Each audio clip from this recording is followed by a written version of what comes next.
What's up, what's up? What's up, what's up? And welcome to Life Adventure Family. So ang pag-usapan natin ngayon ay ito bang cream na to ang sagot sa eczema ng baby nyo? Ang magic cream na mag-provide ng solution sa eczema problem. So yun yung sasagutin natin kung ano ang cream na magsusolve, nagagaling ang eczema ni baby. So kami pala ay first time parents ng isang eczema baby. Na isang eczema baby. So ngayon ay share namin sa iyo ang mga personal experiences namin as parents na may baby with eczema. Kasi hindi nga siya madali. So yun. So ano yung nag-iisang gamot? Meron ba? Meron bang gamot? The answer is wala. There is no magic cream. Not even lotion or emollient or steroids. Tapos, wala talagang single product. Wala na makaka-cure ng eczema. It will provide comfort, it will provide relief, temporary relief. Pero hindi niya talaga makaka-cure yung root cause.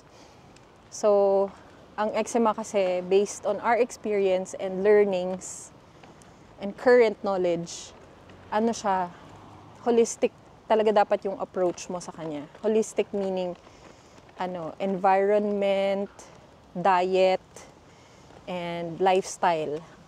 Lahat yun kailangang ma-address. So, for example, lifestyle.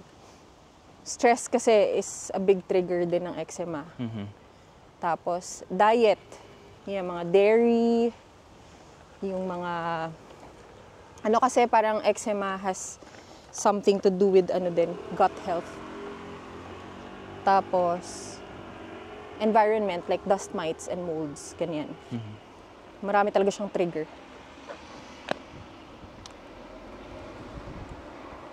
Yun. Tatawid lang kami. So, ayun. Kaya sinasabi namin wala siyang nag-iisang cream na sasagot dahil holistic approach nga siya. Hindi lang dapat na sa cream lotion ka lang magbe-base yung pag-manage sa baby with eczema. Dapat kabuuan. Yung environment. Dapat i-avoid mo yung mga triggers. Avoid yung mga triggers, pagkain. Kasi kung magfo-focus lang tayo sa kung ano yung pinakamagandang cream, pinakamalakas na steroids, and kung hindi pa rin nasusolusyonan yung root cause, for example, ang root cause ay mold, may mold sa bahay, gamit ng lotion, creams, steroids, pero hindi mo pa rin na-address yung paglinis o pagtanggal ng molds, babalik pa rin siya. Cycle lang siya. Kasi kumbaga yung steroids nga lang siya nakatulong siya talaga, as in effective talaga siya. Day 2 pa lang ang kinis na ng balat, day 3 depende sa strength. Pero band-aid lang siya band-aid lang yung ginagawa niya Hindi ina-address yung main problem, which is nga yung kabuuan, kasi yung lahat ng triggers dapat talaga masolusyonan. Plus, we all know steroids, diba? Hindi maganda talaga yung prolonged use ng steroids. And at such a young age, yung mga babies, parang as much as possible, parang ayaw natin silang ma-expose Sana. Sa steroids. Yes. So, ayun. Pero kung depende rin yan, kasi yung situation namin lahat talaga ina-address namin. Pero may iba naman, isang aspect lang ng trigger, for example, food lang, iniwasan nila, naging okay na. So, good for them. Overwhelming siya actually. Overwhelming. So, pero pagdami ng triggers. As time goes by, parang makukuha mo rin yung routine na mag-work for you. Parang ganun. Kasi like for us, even yung mga type of clothing, yung fabric na sinusuot ni Miles at namin, binago din namin. Like, kailangan 100% cotton. Tapos, yung wala na kaming fabric conditioner. Tapos, weekly kami nagwa-wash talaga ng sheets, ganyan. Tapos, yung type of detergent. Basta mga ganun. Maraming bagay talaga yung binago namin. Pero yun nga, it will be overwhelming at first. Pero eventually, magiging madali din ang lahat. Yeah. Kaya, yung sa mga triggers, gagawa din kami ng video niyan, isa-isa.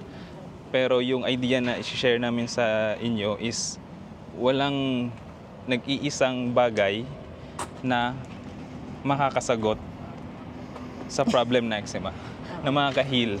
Hindi siya, kumbaga ano siya dapat lahat, mas magandang lahat ng triggers i-address mo, hindi lang pinakamagandang cream, lotion, yun kasi usually. Saka eczema nga kasi is not a skin issue It's an internal issue. Lumalabas na lang sa skin. Yeah. Nagre-resurface na lang siya, ganun. Ganun siya. Kaya parang if you're looking for a cream or ointment or emollient, kung ano man yan, parang ano lang siya. Hindi siya talaga like yung proper cure talaga. So maganda prevention. So better talaga ma-prevent pa yung pag-cause ng flare-up kasi yun yung nangyayari. Ang sinasabing is more on internal. Birds? Ibig sabihin may chances na yung may gut problem yung baby. May leaky gut. Yes. Disclaimer pala ha. Oo. We're not experts. Yeah, so share lang namin yung experience namin and mga natutunan along the way. Yeah, research. So double check yun din yung mga pinagsasabi namin kung tama. Pero yun yung mga learnings So far, namin. yeah. Na malaking chance na kapag may eczema yung baby, may gut issues.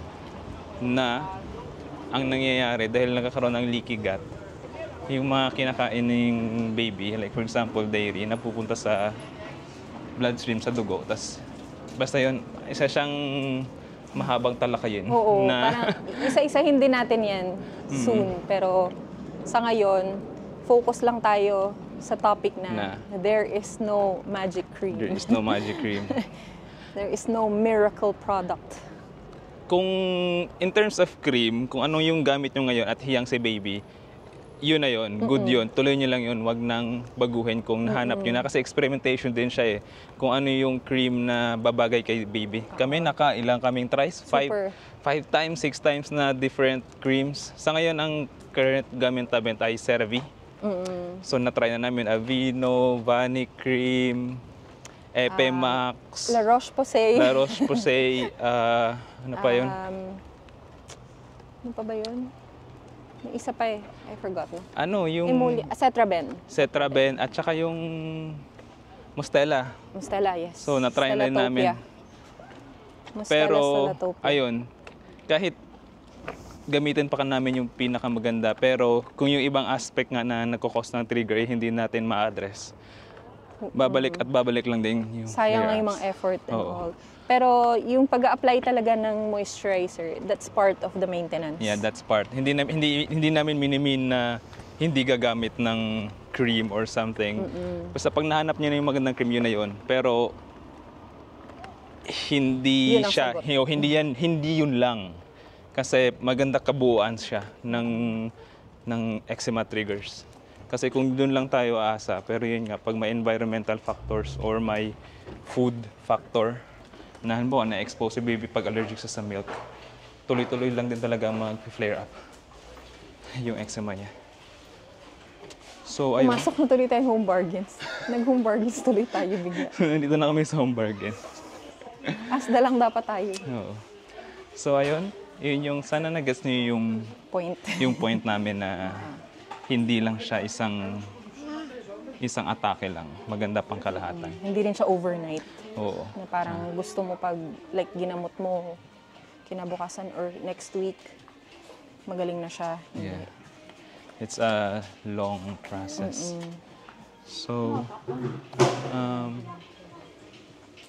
ayun, gagawa pa kami ng ibang series na about eczema dahil gusto nga namin i-share tong eczema experience namin. Dahil hindi nga siya madali, sabi ko nga kanina. Mahirap, alam namin kung anong pinagdadaanan niyo dahil napagdaanan namin yung mga worst. Wala pa naman din severe. kaming experience about this. Yeah. So, para makatulong din sa iba. So, ayun. That's all. Salamat sa panonood. Kita-kits sa susunod na video about triggers naman. Yes. Bye-bye. Bye. Ito pala si baby namin. Si Si Miles. Ayan. Busy siya kakatingin ng stuff. Beautiful Akala mo naman. eyes. Better get a smile. Come on. You right? Eh? Come on. Oh my God. Oh, so I'm sorry. Just wave hi. Clap Just wave hands. hi. Alain, Bye-bye. Alain, Alain. Yeah, the lovely.